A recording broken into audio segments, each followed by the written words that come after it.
تو جب جب کبھی آپ پہاڑ کی چوٹی پر گئے تاکہ اپنے آپ کو گرا دیں، گویا خودکشی کر لیں، تبدّا لہو جبریل، تو جبریل سامنے آ گئے، فقال یا محمد، انہوں نے آ کے کہا محمد انک رسول اللہ حقا، آپ یقیناً اللہ کے رسول ہیں۔ آگے بڑھنے سے پہلے میں یہ بات عرض کر دوں کہ اصل میں جو سوالات میں نے آپ کے سامنے رکھے ہیں، طالب علمانہ سوالات ہیں یہ، ان سوالات پر تو کوئی آدمی چلیے گریز کر لے، آنکھیں بند کر لے، آگے جو کچھ سامنے آنے والا ہے اس کو بس دل تھام کے سنیے وہ کیا چیز ہے۔ اچھا، اور اس میں رسالت مآب صلی اللہ علیہ وسلم، نبوت، اس کی کیا تصویر سامنے آتی ہے۔ یہ سب واقعہ ہو گیا تو روایت یہ کہتی ہے فرجا بہا ترجف و بوادرہ، یعنی رسول اللہ صلی اللہ علیہ وسلم اس واقعے کے بعد یہ جو کچھ ہوا واپس آئے۔ ظاہر ہے کہ یہ کچھ آیات تھیں، یہ اطلاع آپ کے پاس تھی، اس مرحلے سے آپ گزرے، تو اس سب کے ساتھ آپ واپس آئے۔ ترجف و بوادرہ، اگر آپ لفظی ترجمہ کریں تو یہ ہوگا کہ یہ جو مونڈوں کا گوشت ہے یہ پھڑک رہا تھا، لیکن یہ محاورہ ہے، مطلب یہ ہے کہ لرزتے کانپتے واپس آئے۔ حتیٰ دخل علی خدیجہ، یہاں تک کہ سیدہ کے پاس پہنچ گئے، سیدہ خدیجہ کے پاس۔ فقال زملونی زملونی، رسول اللہ صلی اللہ علیہ وسلم نے آ کر یہ کہا مجھے کچھ اڑا دو، مجھے اڑا دو، یعنی میرے اوپر کوئی چادر ڈال دو۔ فزملوہ، تو وہاں لوگ تھے، انہوں نے آپ کے اوپر چادر ڈال دی۔ حتیٰ ذہب عنہ الرعب، یہاں تک کہ وہ جو خوف کی کیفیت تھی وہ دور ہو گئی۔ فقال یا خدیجہ، اس کے بعد جب کچھ سنبھلے تو یہ کہا کہ خدیجہ مالیہ، یہ کیا ہوا میرے ساتھ، کیا حادثہ ہو گیا ہے؟ وَأَخْبَرَهَا الْخَبَرَ، اور ان کو یہ پوری بات سنائی۔ وَقَالَ قَدْ خَشِیتُ عَلَىٰ نَفْسِی، اور اس میں یہ بھی فرمایا کہ مجھے تو اپنی جان کا خوف لاحق ہو گیا ہے۔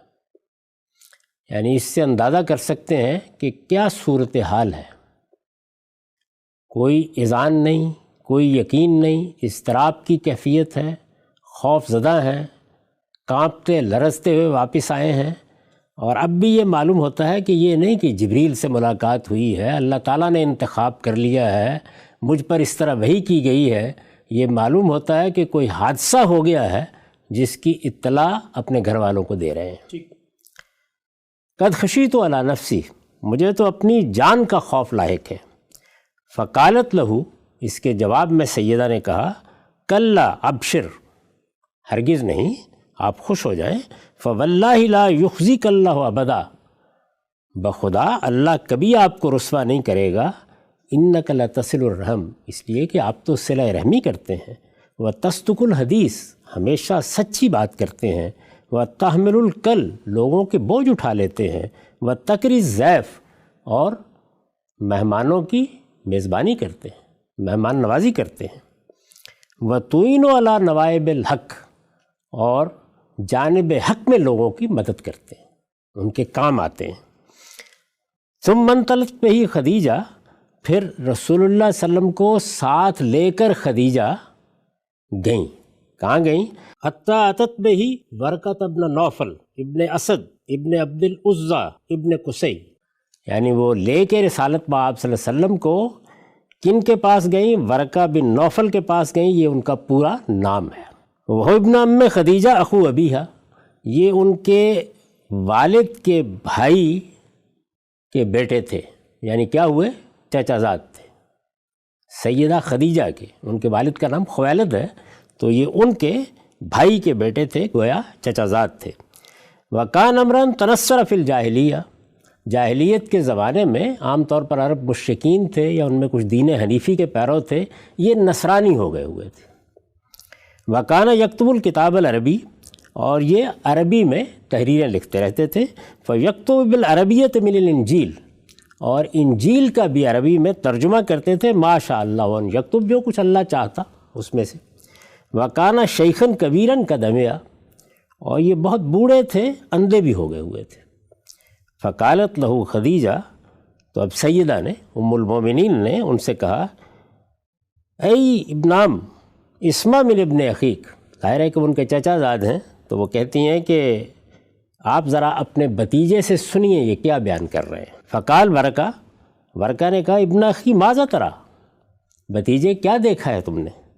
فاخبرہ النبی صلی اللہ علیہ وسلم ما رأى، نبی صلی اللہ علیہ وسلم نے جو کچھ دیکھا تھا وہ وہاں بھی آپ نے بیان کر دیا۔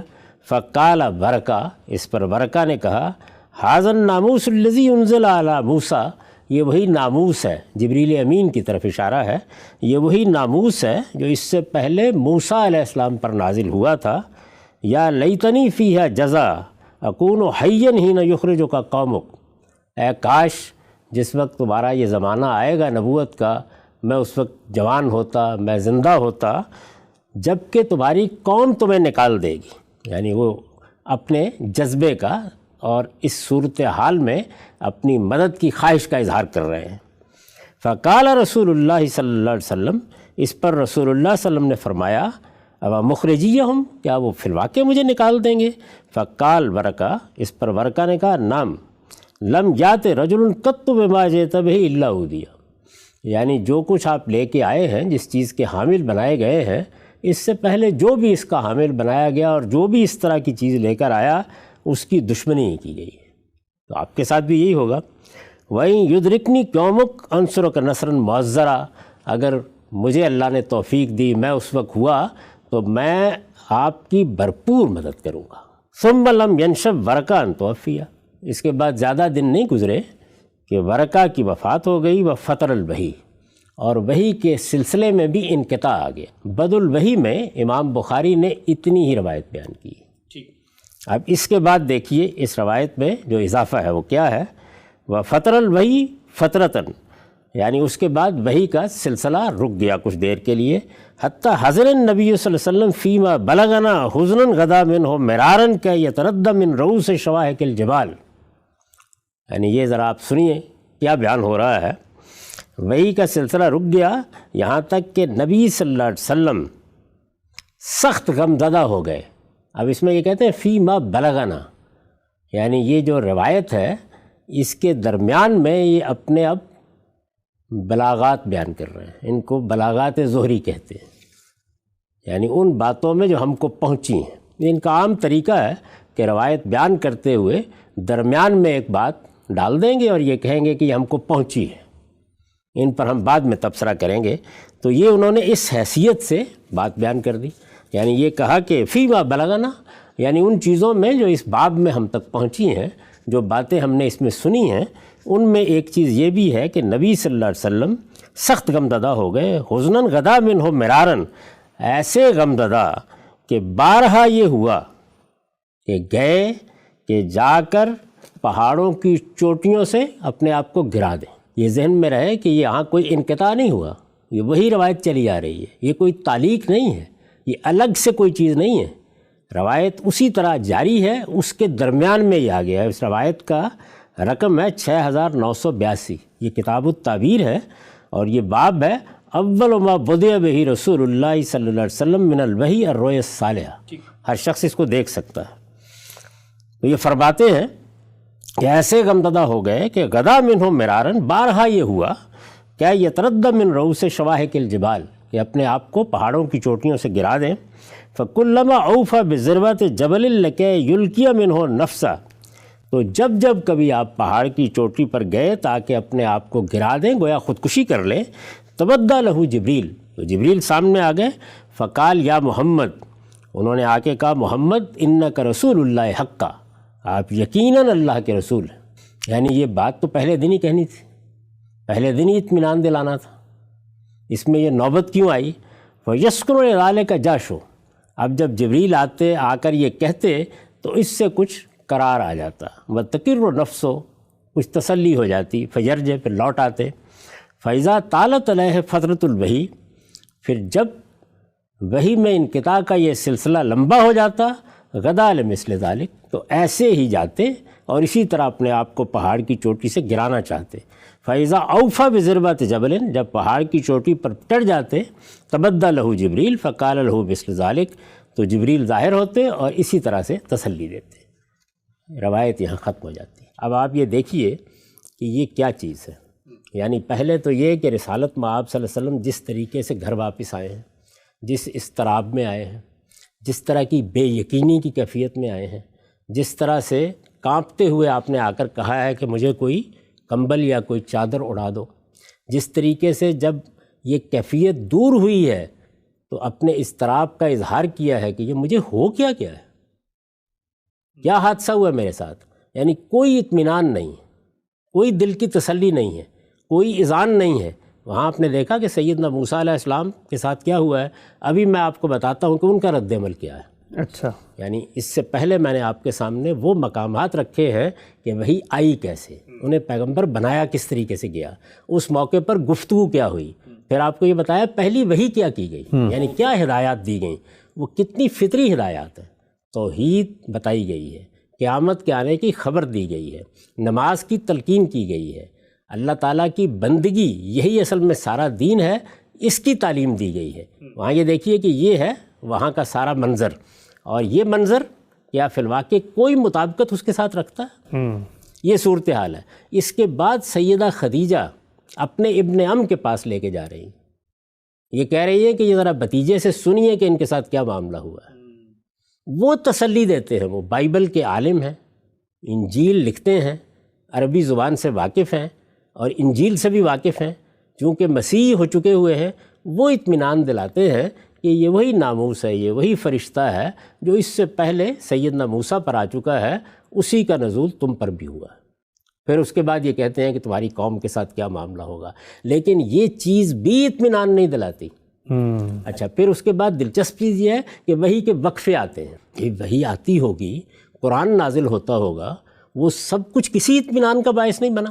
جیسے ہی وقفے آتے ہیں تو غم زدگی کی کیفیت طاری ہو جاتی ہے، اور اس کے بعد کسی پہاڑ کے اوپر جا کر چوٹی پہ جاتے ہیں اور اپنے آپ کو گرا لینا چاہتے ہیں۔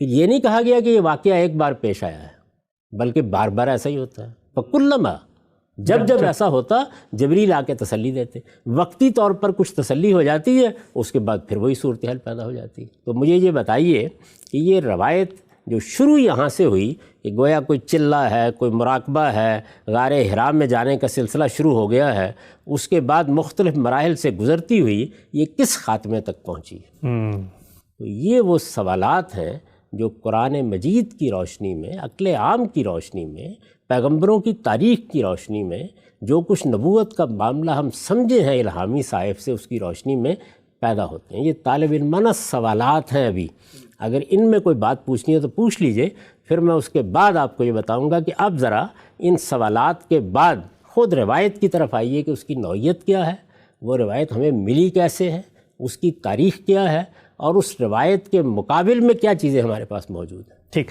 امام صاحب بہت ہی تفصیل سے آپ نے بتایا کہ طالب علمانہ سوالات جو روایت پر آپ کے ذہن میں اٹھتے ہیں آپ نے پیش کیا، قرآن مجید ہی کے مقامات کو سامنے رکھ کے روایت کی ابتدا ہوئی۔ آپ نے بتایا قرآن کیسے پیغمبری دیتا ہے، وہ اکتساب نہیں ہوتا، خدا کا انتخاب ہوتا ہے۔ جب پہلی وحی آتی ہے بندہ اس کو کیسے پرسیو کرتا ہے۔ ایک پہلو ابھی آپ نے کہا، میں بیان کرتا ہوں کہ موسیٰ علیہ السلام کو جب پہلی وحی کی گئی تو وہ قرآن مجید کا کیا مقام ہے، اس کے بعد ان کا کیا رویہ تھا، اور اس کا ذرا کمپیریزن آپ نے ساتھ آپ صلی اللہ علیہ وسلم سے منسوب جو رویہ یہاں پر سامنے آتا ہے اس سے کیجئے تو اندازہ ہوتا ہے۔ وہ بھی سن لیجئے۔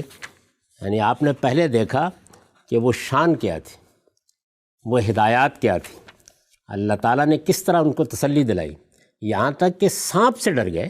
ظاہر ہے سانپ سے تو ہر انسان بشری تقاضوں کی بنیاد پر ڈرے گا، لیکن اس موقع پر بھی کیا کہا، فرمایا یہ کہ میرے حضور میں پیغمبر ڈرا نہیں کرتے۔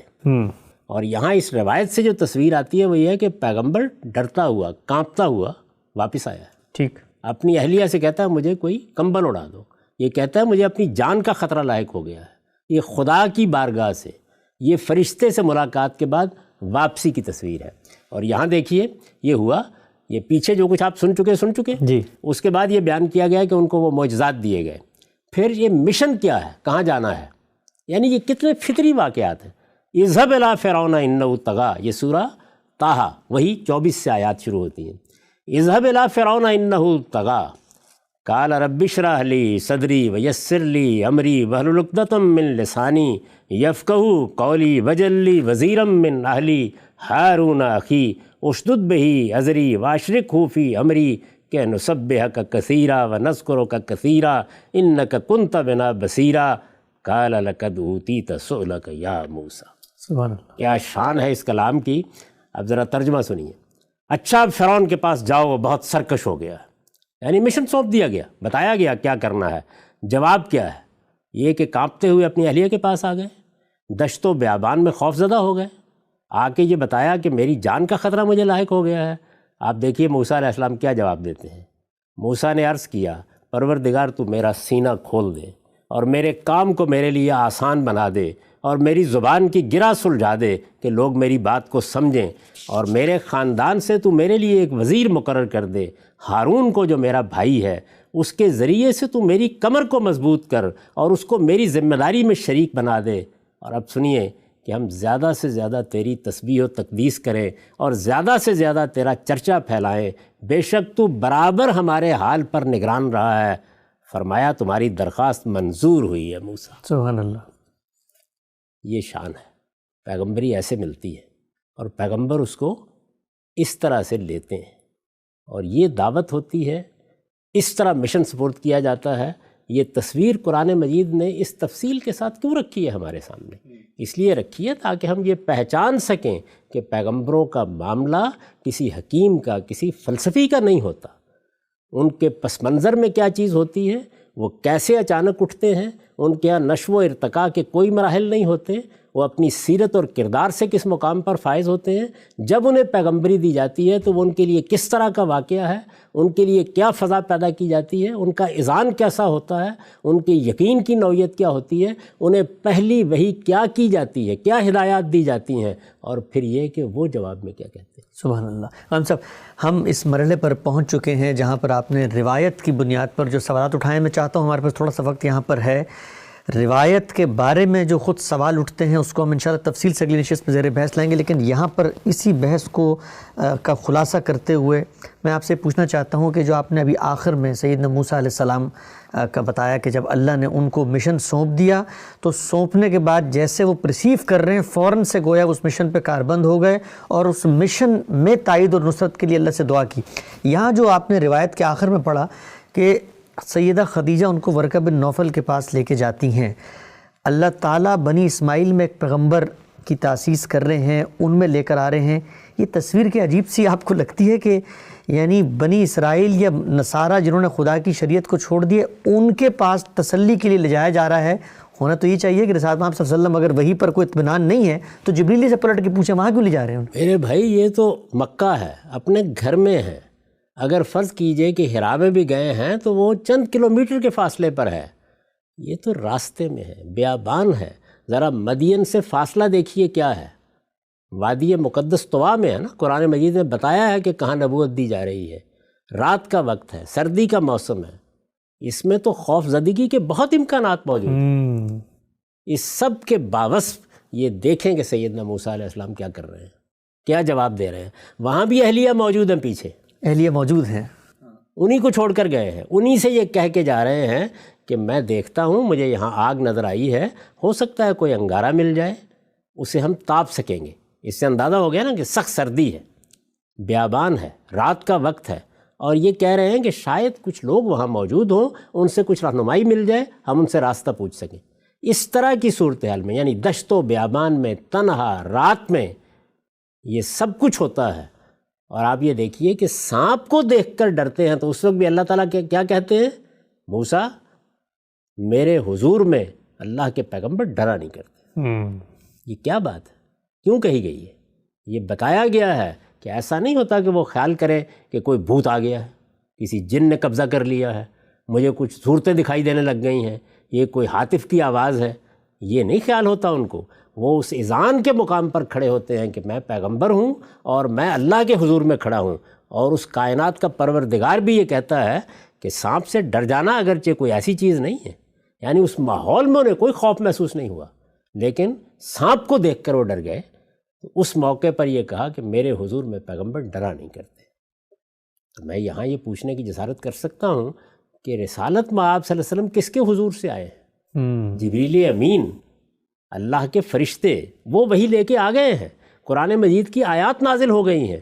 پھر یہ کہ وہ قرآن مجید کی جو آیات نازل ہوئی ہیں یہ اپنے خوف زدگی کا قصہ تو سنا رہے ہیں، وہ کیوں نہیں سنا رہے؟ وہ آیات کیوں نہیں سنا؟ اور یہ جو ناموس کی خبر دینے والے ہیں ورقہ بن نوفل، انہوں نے یہ کیوں نہیں پوچھا کہ تمہیں کیا بتایا گیا ہے، کیا وحی ہوئی ہے؟ یعنی قصہ تو سن لیا انہوں نے، وہاں پر ہونا چاہیے تھا نا، وہ اس قرآن مجید کو سنتے، وہ یہ کہتے کہ کیا کلام ہے، اس کے بارے میں کوئی بات کہتے، وہ بھی کچھ نہیں۔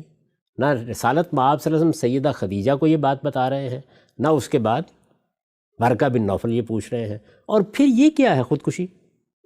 یعنی اندازہ کریں ذرا تھوڑی دیر کے لیے۔ اب جب یہ حصہ سامنے لایا جاتا ہے تو کہا جاتا ہے کہ یہ زہری کے بلاغات ہیں۔ امام بخاری نے یہ تو بیان کر دیا نا کہ زہری یہ کہہ رہے ہیں، ابن شہاب زہری، کہ یہ باتیں ہم کو پہنچی ہیں، تو ظاہر ہے کہ اوپر تو انہوں نے اپنی سند بیان کر دی تھی۔ سوال یہ ہے کہ یہ جو باتیں ہیں، ذرا دل تھام کے پہلے یہ بتائیے کہ جو شخص یہ باتیں بیان کرتا ہے، جو اس طرح کی باتیں یہ کہہ کے بیان کرتا ہے کہ یہ مجھ کو پہنچی ہیں، معلوم نہیں کہاں سے پہنچی ہیں، وہ اوپر جو کچھ بیان کر رہا ہے کیا وہ محض اس لیے قبول کر لیا جائے کہ وہ ایک سند سے بیان ہو گیا؟ بہت اہم سوال ہے۔ یعنی پہلا سوال یہ ہے کہ سند بھی تو وہی بتائے گا نا، وہی کہے گا کہ میں نے کہاں سے سنا ہے، یہ کیا ہے سب کچھ؟ ٹھیک، ہم صاحب یہاں